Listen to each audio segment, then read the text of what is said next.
Liquor scam కేసులో BRS MLC Kalvakuntla కవితకు నేడు కీలకం కానుంది. నేటితో ఆమె జ్యుడిషియల్ కస్టడీ ముగుస్తోంది.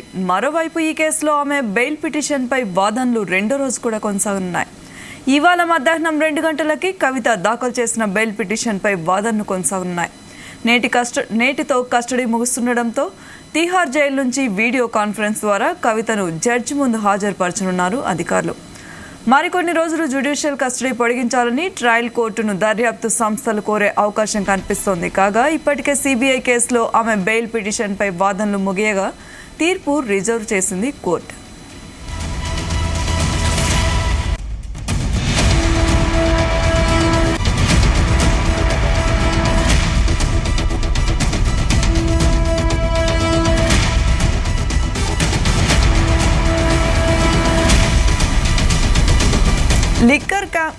లిక్కర్ స్కామ్ కేసులో బీఆర్ఎస్ ఎమ్మెల్సీ కల్వకుంట్ల కవితకు నేడు కీలకం కానుంది. నేటితో ఆమె జ్యుడిషియల్ కస్టడీ ముగుస్తోంది. మరోవైపు ఈడీ కేసులో ఆమె బెయిల్ పిటిషన్పై వాదనలు రెండో రోజు కూడా కొనసాగనున్నాయి. ఇవాళ మధ్యాహ్నం 2 గంటలకు కవిత దాఖలు చేసిన బెయిల్ పిటిషన్పై వాదనలు కొనసాగనున్నాయి. నేటితో కస్టడీ ముగియడంతో తిహార్ జైలు నుంచి వీడియో కాన్ఫరెన్స్ ద్వారా కవితకు జడ్జి ముందు హాజరుపరచనున్నారు అధికారులు. మరికొన్ని రోజులు జ్యుడిషియల్ కస్టడీ పొడిగించాలని ట్రయల్ కోర్టుని దర్యాప్తు సంస్థలు కోరే అవకాశం కనిపిస్తోంది. కాగా ఇప్పటికే సిబిఐ కేసులో ఆమె బెయిల్ పిటిషన్పై వాదనలు ముగియగా తీర్పు రిజర్వ్ చేసింది కోర్టు.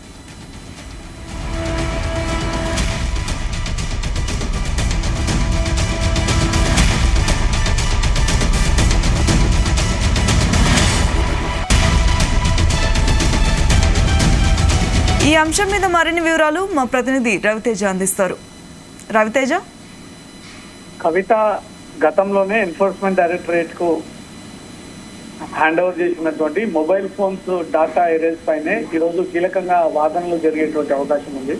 కవిత ఇచ్చినటువంటి ఫోన్లలో ఎలాంటి డాటా దొరకలేదని, ఫోన్లు ఫార్మేట్ చేయడం వల్లే డాటా లేదంటూ ఉద్దేశపూర్వకంగానే ఆమె ఫోన్లు ఫార్మేట్ చేశారంటూ కూడా ఈడీ తరఫు న్యాయవాది ఇప్పటికే ఈ విషయాన్ని కూడా కోర్టుకు తీసుకురావడం జరిగింది.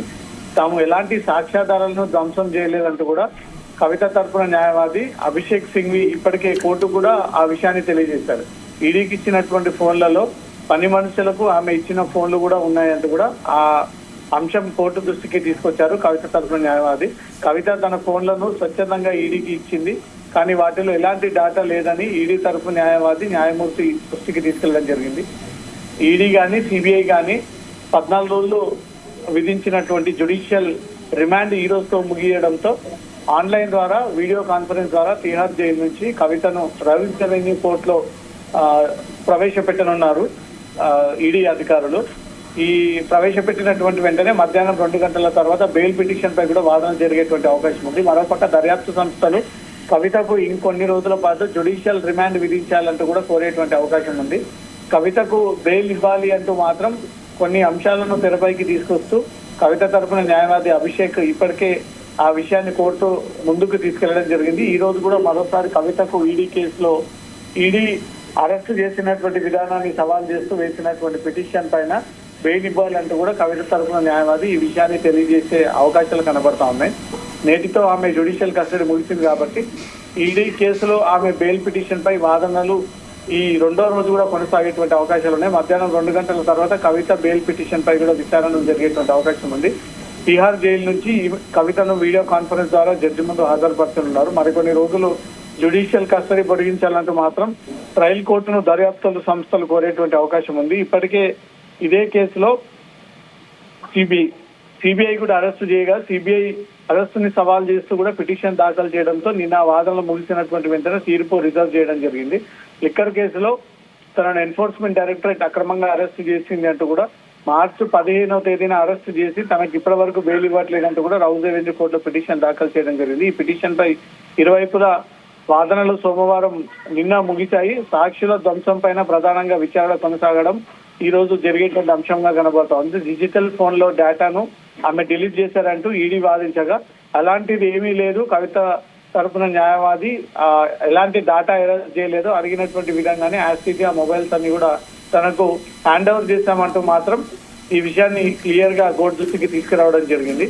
డిజిటల్ సాక్ష్యాలను ధ్వంసంపైనే న్యాయమూర్తి కావేరి బవేషా ప్రధానంగా ఈరోజు ప్రశ్నలపైన స్పందించేటువంటి అవకాశాలు ఉన్నాయి. ఇది ఇలా ఉంటే ఈడీ సిబిఐ కేసులో ఈ నెల 21వ తేదీన వరకు జ్యుడిషియల్ కస్టడీ విధించినటువంటి కోర్టు మరో కేసులో లిక్కర్ కేసులో ఈ నెల 11 వరకు కూడా కవితను అరెస్ట్ చేసినట్టుగా సమాచారం అందుతుంది.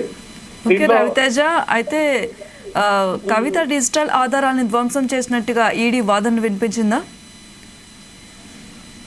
కవిత తరపున న్యాయవాదులు ఎలాంటి ఆధారాలు తారుమారు చేయలేదు, డిలీట్ చేయలేదు అంటూ మాత్రం ఈ రకమైన వాదనలు వినిపిస్తా ఉన్నారు.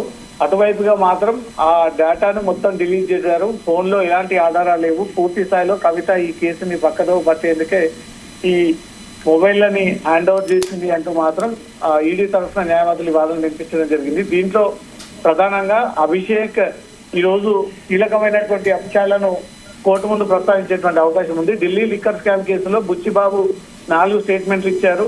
బుచ్చిబాబుకి ఇమీడియట్ గా బెయిల్ ఇచ్చారు. ఇదే తరహాలో స్టేట్మెంట్ ఇచ్చినటువంటి మాగంట రాఘవ్ కూడా బెయిల్ ఇచ్చారు. మాగంట రాఘవ్కు ఎన్డీఏ అభ్యర్థిగా తన తండ్రికి ఇప్పటికే టికెట్ కూడా కన్ఫర్మ్ అవ్వడం జరిగింది. ఇవన్నీ కేసులో ముఖ్యమైనటువంటి అంశాలు, ఇవన్నీ పరిగణలోకి తీసుకోమంటూ కూడా శరత్ చంద్రారెడ్డి అప్రూవర్ గా మారినటువంటి వెంటనే శరత్ చంద్రారెడ్డికి బెయిల్ ఇచ్చారు. బీజేపీకి పెద్ద ఎత్తున ఎలక్టోరల్ బాండ్ కూడా శరత్ చంద్రారెడ్డి రాసిచ్చాడంట. వాళ్ళ స్టేట్మెంట్స్ ఆధారంగా కవితను కేసులో ఇరికించారు. ఎక్కడ కూడా సాక్ష్యాధారాలు ధ్వంసం చేయలేదంటూ కూడా ఈ రోజు కోర్టు ముందుకి కవిత తరఫున న్యాయవాదులు ఈ అంశాలు తీసుకొచ్చేటువంటి అవకాశం ఉంది. Okay Raviteja, thank you.